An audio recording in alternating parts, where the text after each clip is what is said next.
So, Sir Philip, how do you feel seeing Bon again after all these years? Wow, you know, grabe ang pagkaka-restore ng film. Parang ngayon lang ginawa yung movie. Yes, yes. So, well, you know, it's nice to see us again on screen na mag-isama kami ni Ate Guy. Proud naman kami pareho dyan sa movie namin na Bona. Well, isa pa memorable sa amin yan because si Lino Broca ang aming director. Siyang nag-handle sa amin dalawa.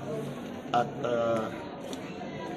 nakita niyo naman siguro yung movie na talagang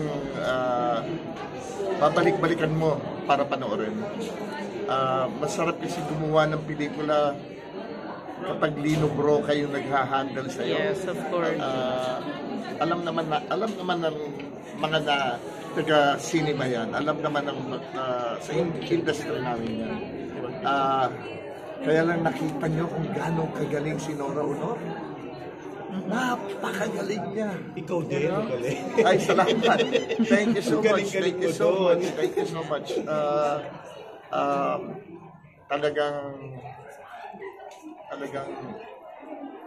inalagaan kami ni Lino para dyan sa movie na yan. Para maiba. Sana makagawa pa tayo ng mga ganitong pelikula. You know, marami naman mga magagaling na director ngayon na at may mga batang director na umuusbong na magagaling. Sana panoorin din nila yung mga films ni Lino Broca noon. Marami silang matututunan.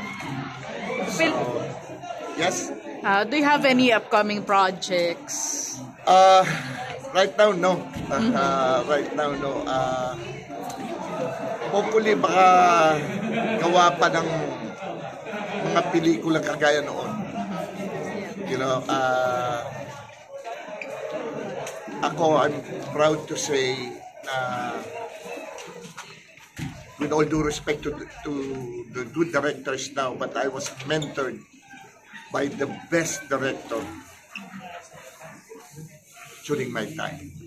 If you're gonna use one adjective to describe Nora Aunor, ano po siya at bakit? Superstar. Siya yung nag-iisang superstar. Siya yung pag pinanood mo sa screen, hindi siya si Nora Aunor. Siya yung character. Kaya I salute you, Nora Aunor. Last question na lang, kayo po. Ano po yung gusto nyo maiwang legacy sa industriya? Well, alam mo lahat ng aktor ang gustong maiwan ng legasiya, yung tinangkilik lahat yung mga pelikula mong, yung mga obra mo na pinaghirapan mo noon, na maski na luma na yung pelikula, kapag nakita ka, hanggang sa tumanda ka na, naaalala nila yung mga pelikula mo ngayon. Yun ang gusto ko maiwan ng legasiya. Thank you.